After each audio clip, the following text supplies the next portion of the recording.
Today we have a special guest, Trent Redmann, who plays a key role in the Salvation Poem Project, an organisation creating world-class films, discipleship tools and video games to share Jesus to the world. The Salvation Song has been shown at the end of CBN Superbook series for the past 15 years.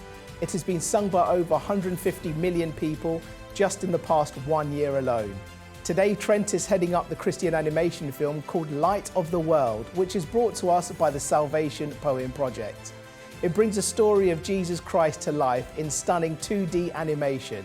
I personally had the privilege of watching this amazing film, as it powerfully illustrates how Jesus Christ changed the world forever and still changes lives today. To give us an insight into this film and how it was made, and also into his real life, we're now joined by Trent Redmann from the Salvation Poem Project. Trent, welcome to the program. How are you doing? Hey, I'm doing great. Thank you so much for inviting me to be here, Cyrus. It's a privilege to be with you today. Thank you so much indeed for joining us. Trent, I'd love to talk about the Salvation Project and everything else that goes on. But first of all, I want to know a little bit about you. Give me an insight into your background and explain to us, what was it like growing up as a child? Boy, I'd love to share that. I don't get often asked about growing up and just the impact that Jesus has had on me growing up through the years. I'd love to share a little bit about that journey. I don't have one of those testimonies where I was far from God and all of these horrible sins and then came back to God. I'm very thankful to have grown up in a family that loved Jesus. And I remember very vividly at about 5 years of age, praying with my mom at our family couch to receive Jesus into my life. And I understood him as my Savior, the one who had forgiven my sin. And then throughout my junior high and high school years, I remember also making a decision to truly make him the Lord, the one in charge of my life in high school. I was at a conference and someone spoke and challenged me to go all in, to give 110% of my life for Jesus. And that moment, I said yes to him, and I started to do things I never thought I would do with his strength. In high school, I stuttered severely. I couldn't get one or two sentences out without stuttering.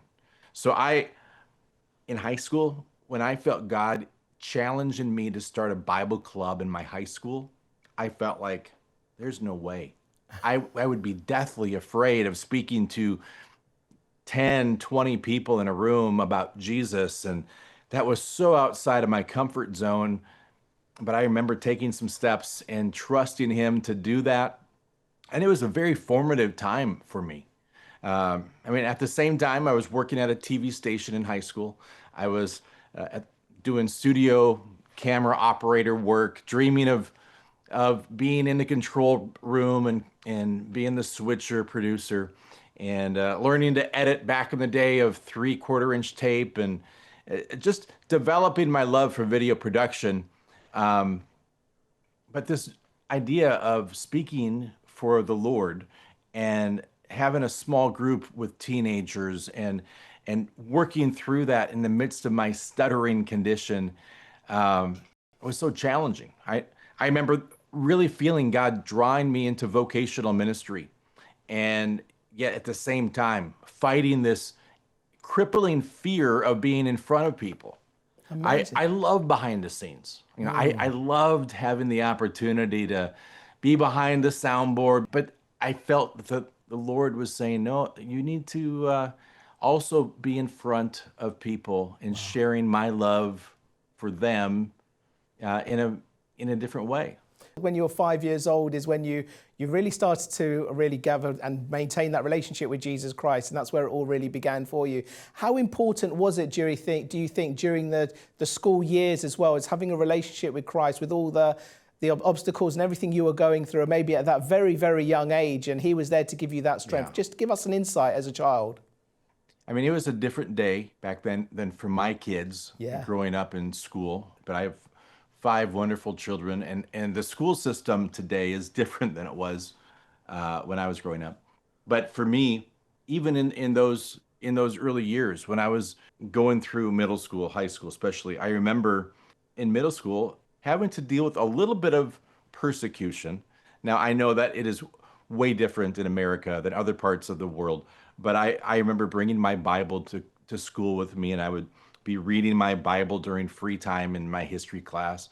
And I had a guy from my class come up and put his hand in my forehead and say, "Bless you, my child," kind of mocking me, making fun of me for reading the Bible. Um, I remember doing all kinds of crazy things that I don't know how much of a difference they made, but I remember taking little tracts that they were talking about how to know Jesus, and I would say I had to go to the bathroom. I'd walk down the hallway, and there was a little slot in these lockers, and I would put little tracts in lockers, hoping that somehow someone's going to realize at the right time that Jesus loved them.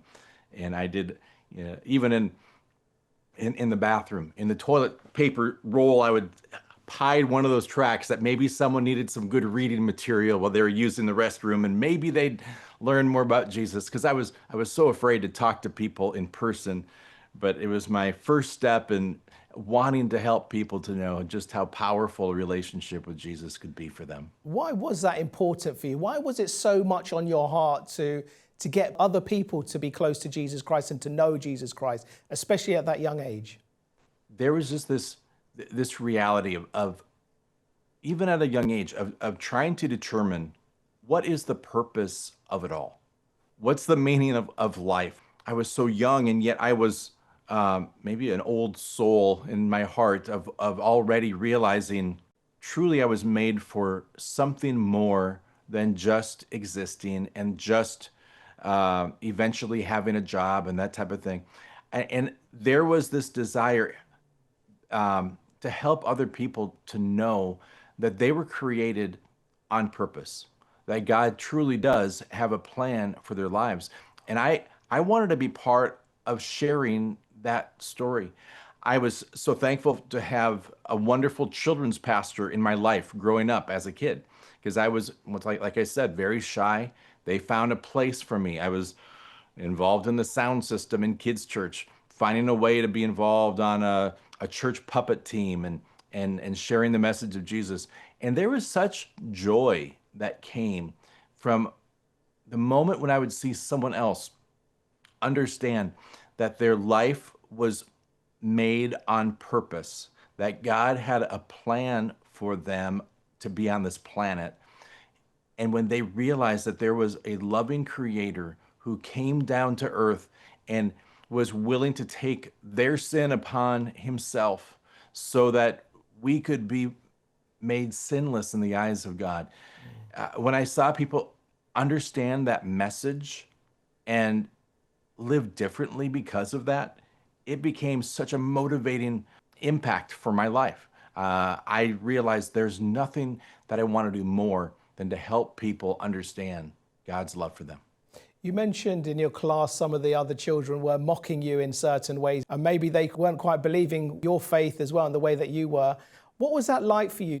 I'm thankful that I had some close friends who were also followers of Jesus, who were always my go-to. I mean, they were the ones that I really spent a lot of time with, living life, and we had same values and same desire to follow Jesus. But we also realized that those who were mocking or those who were making fun, they just didn't know. They just didn't understand the true message of who Jesus is. We begin to almost encourage each other and to have compassion for people who are hurting. And sometimes the best way that a hurting person can express how they're hurting is making fun of someone else. So I was thankful for the support of a great youth pastor and other great Christian friends around me that continue to encourage each other and to build each other up.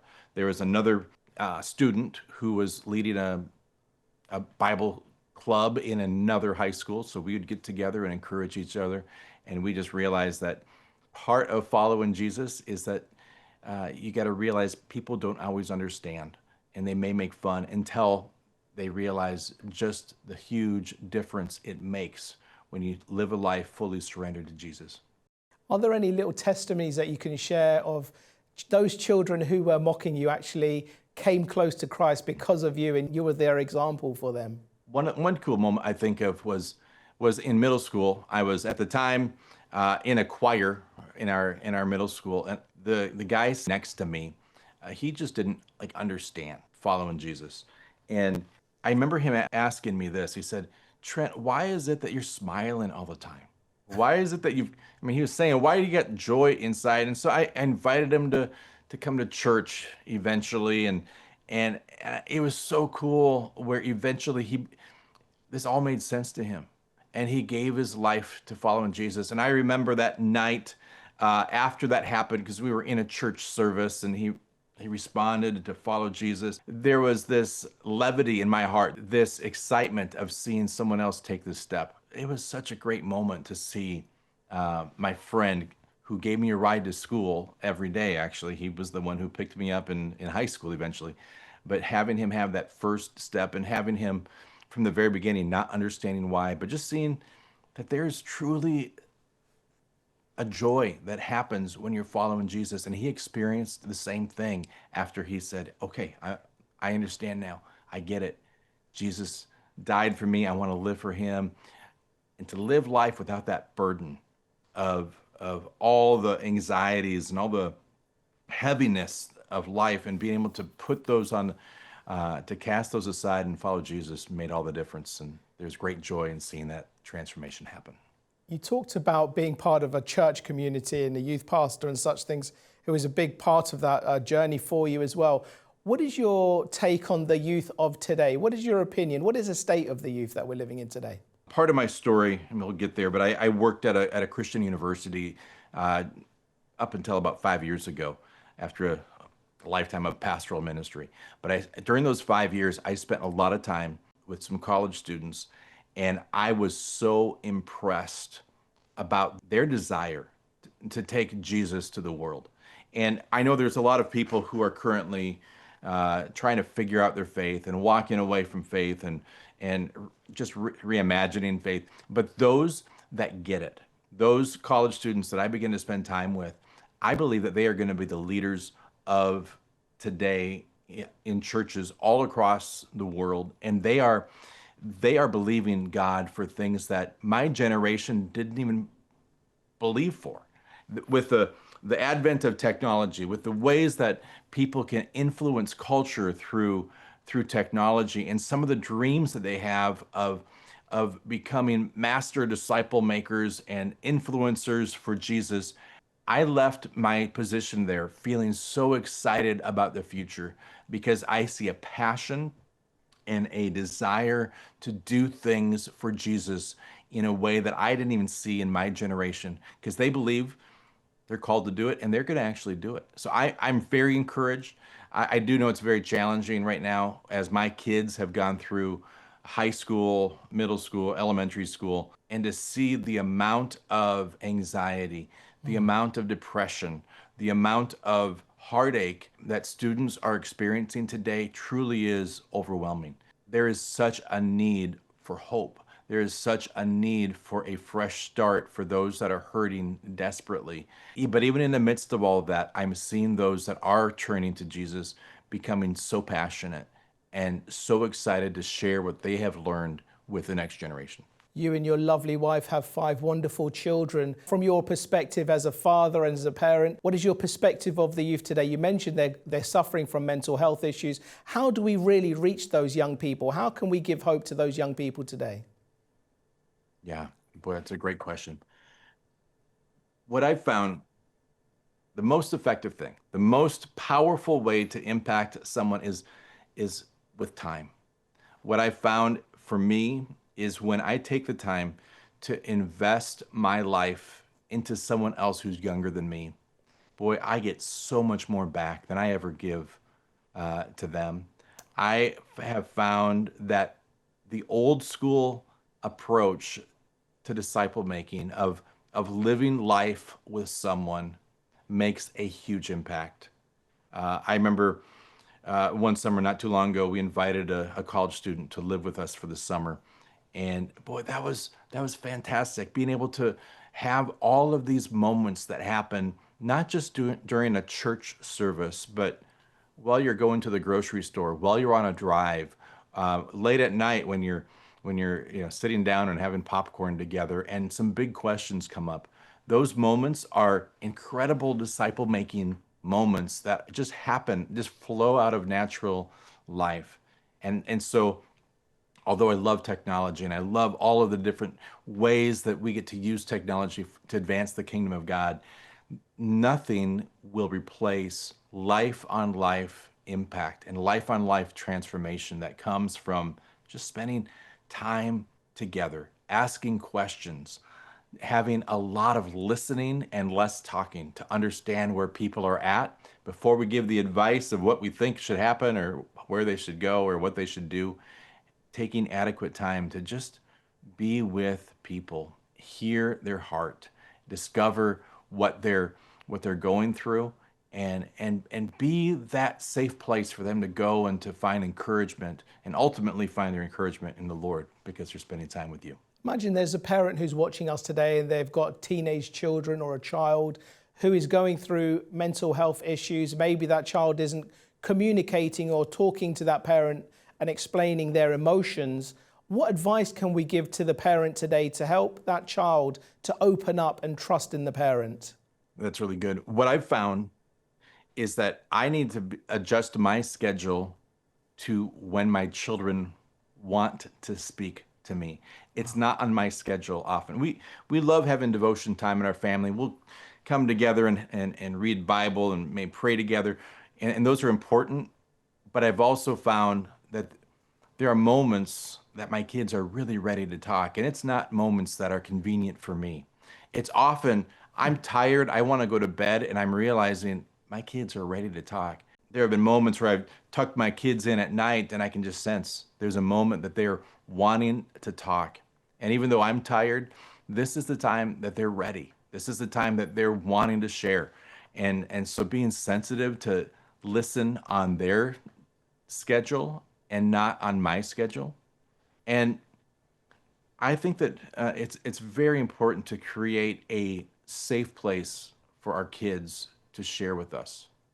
They know my values, they know my passion for Jesus, but they also know that I love them unconditionally and that I'm going to be there for them when they go through the good times and when they go through the challenges of life. And I'm going to always do whatever I can to lift them up, to encourage them, to help them, and to never yell.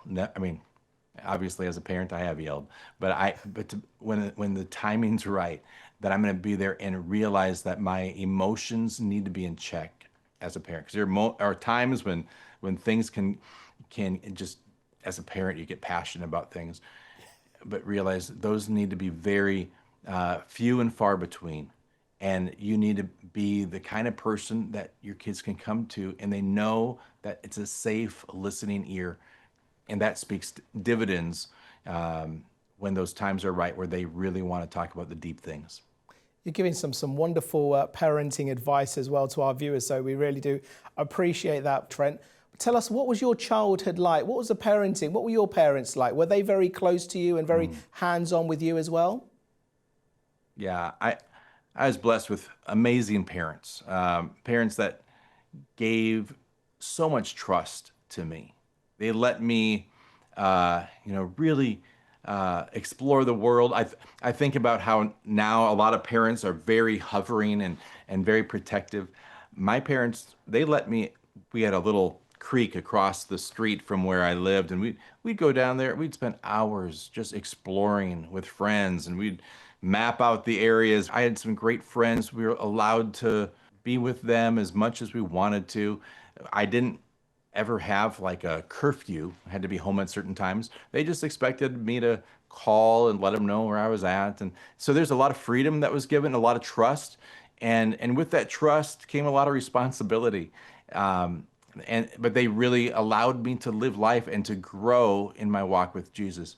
I know sometimes they were frustrated because I got really involved with youth group, and they'd say, why is it that you'll spend time after church cleaning up the church building, but you won't come home and clean your room? But they gave me so much love and so much care, that I wanted to bring that mentality into my family, my marriage, my relationship with my kids. They always spoke positively in the home. I remember very few times that negative words were spoken. I remember very few times that voices were raised.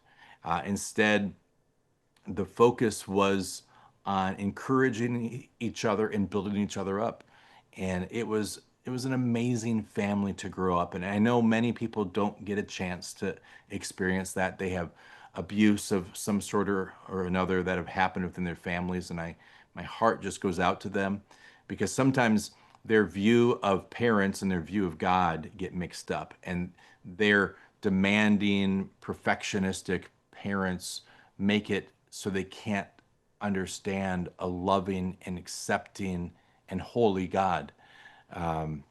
So I'm thankful that my parents, they were not perfect, but they were people who truly, truly loved me and gave me freedom to explore God's calling on my life. Can you tell our viewers, where did your ministry journey begin? And also, how did you get involved with the Salvation Poem Project and the Salvation Poem, which has now been sung over 150 million times in 1 year alone? So how did you get involved in this ministry?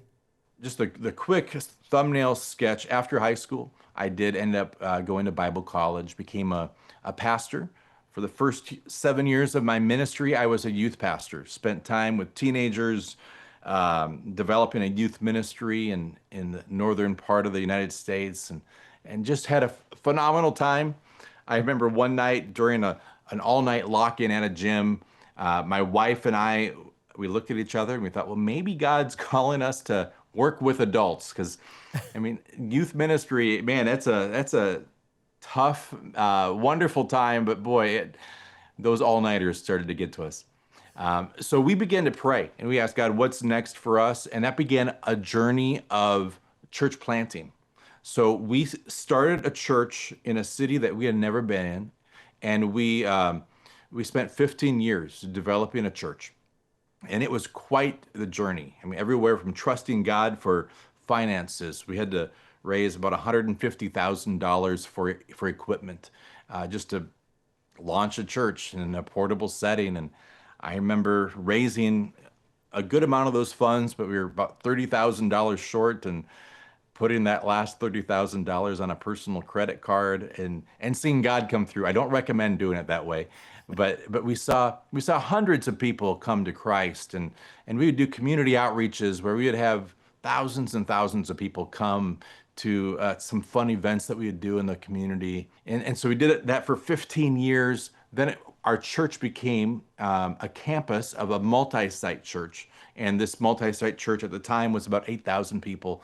And just seeing how large church was being done, and to be a part of how God was even using technology and video venues, and seeing the bigness of that. It was just like another master's degree of understanding the complexities in the multi-site church system. And something really important happened while I was a campus pastor. We were, at the time, that church was leading one missions trip every week all across the world. And I was leading a trip to Thailand. And I saw what God was doing through church planting movements, these micro churches in Thailand that were springing up in houses, in coffee shops, in gyms, all across the country. And I came back to the United States and I thought, I'd never heard of this before. Is it possible that church could really expand in some new and simple ways across the US, like God is doing in India, in Nepal, in parts of Africa, all over the world? All these missionaries were understanding discipleship making movements and discovery Bible studies, but I had never heard of that before. So I find myself in this very weird place where I love big church, but I also love micro church. Whatever it takes to reach people who don't know how much Jesus loves them is what I want to be a part of. I was involved in pastoral ministry for over 30 years, joined this North Central University as director of development and church relations. And it was during that time that we started a small network of micro churches, and began seeing a different expression of church to reach those that the regular churches in our area weren't reaching. And one of the conversations I had during that time was with Brendan McPherson, who's the president of the Salvation Poem Project. Um, and we began to talk. And I realized his passion for making disciples was so authentic and so real. And our hearts just linked up. And he kept on saying, I think we're going to work together. And I thought, well, I'm really loving what I'm doing at this university. I don't think that's going to happen. But sure enough, a year later, ended up joining the team as the head of ministry partnerships. So that's my role within Salvation Poem Project is I get a chance to connect with ministries globally, all kinds of missions organizations, both in the US and internationally, and share the tools that we are creating. I was involved with, at the time when I first joined the team, we were working on a new believer course. And it's a course that's now been translated into over 40 different languages. And it's based on the Salvation Poem song as its foundation. But it helps people who make a decision to follow Jesus understand what's next in their relationship. Things like the importance of reading the Bible and prayer and getting involved in a local church, the importance of understanding some basic concepts of theology. We try not to get into big words, but we try to make sure people understand some important concepts of following Jesus. So that's another free resource that we get to give away. And then that led us up to Light of the World. Now you are part of this amazing Christian animated project as well called Light of the World, which is honestly a wonderful viewing for children and adults. Can you give us a further insight into where the idea of this particular project became? Yeah. Well, our founder, Matt McPherson, Brennan's dad, is a successful businessman who has an ear for the Lord. He loves to listen to God's voice.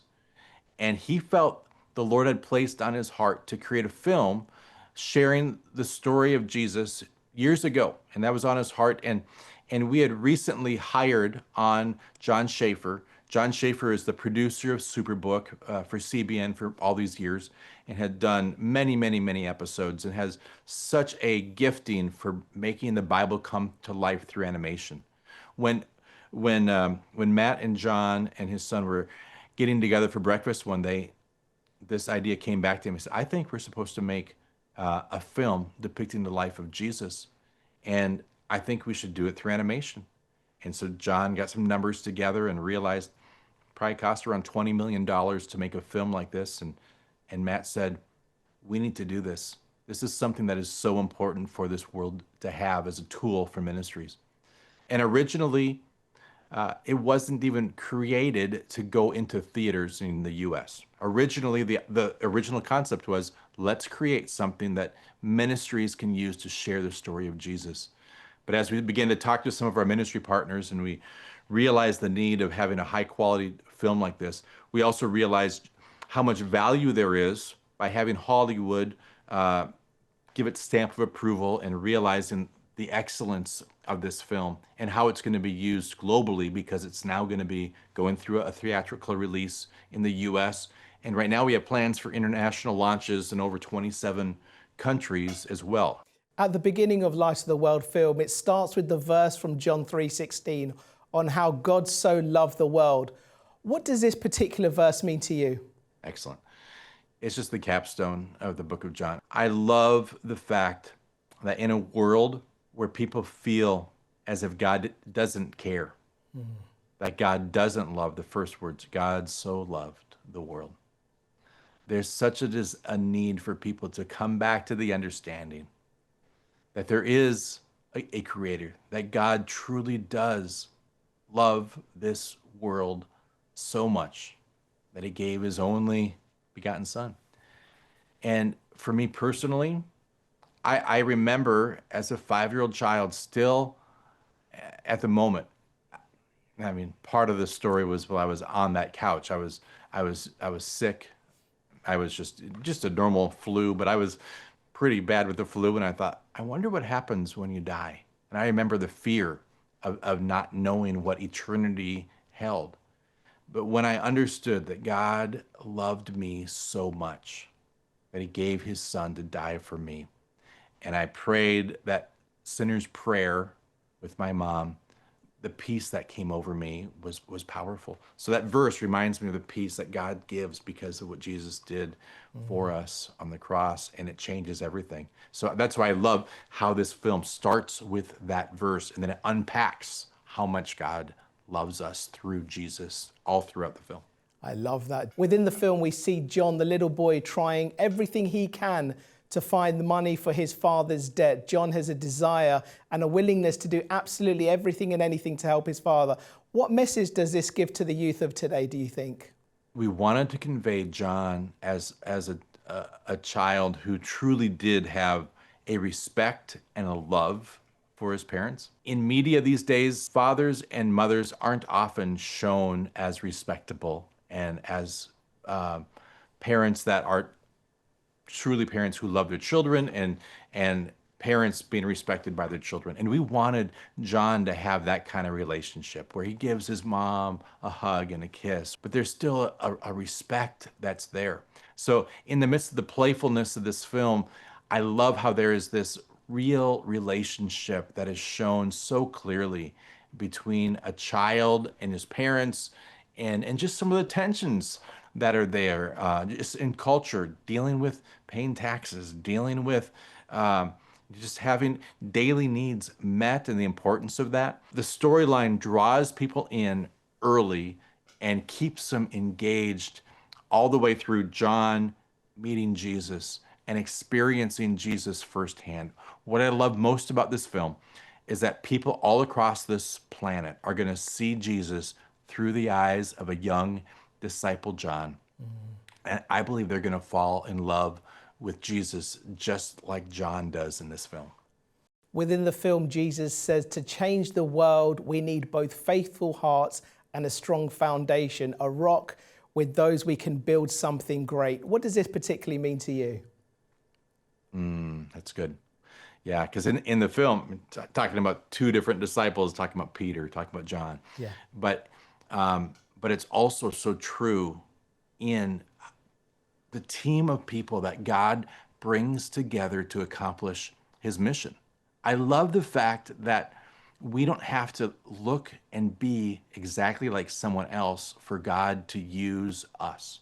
He loves to use our uniqueness, our strengths. Some people are, they are those rocks. They are the ones that are a strong foundation, and there are others that are going to come along with such compassion and such care, and we need both.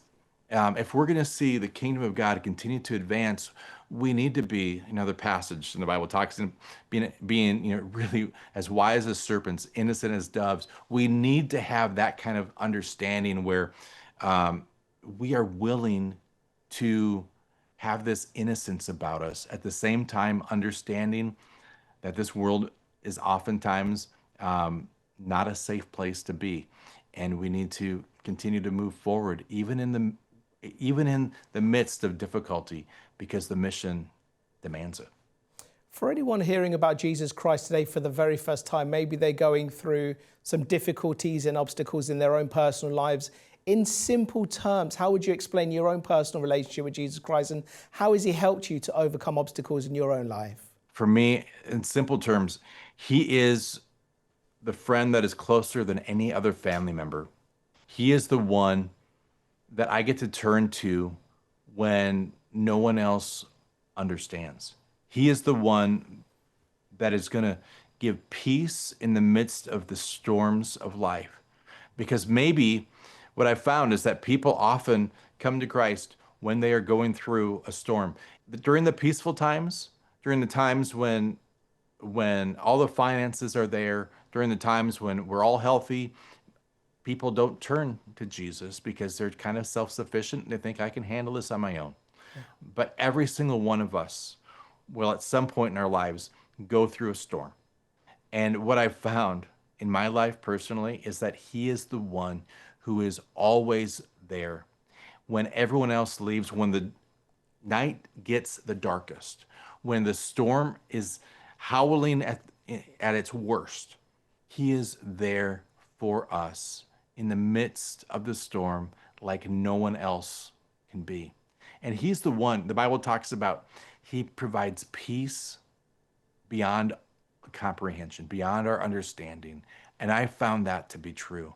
You can go through moments in life where everything is unsettling, but you come back to him and he gives a peace that you can't explain. He gives a peace that transforms your life. Amen. I want to say a huge thank you, Trent Redmann from the Salvation Poem Project. Thank you so much for joining us, and God bless you, brother. Thank you so much for inviting me.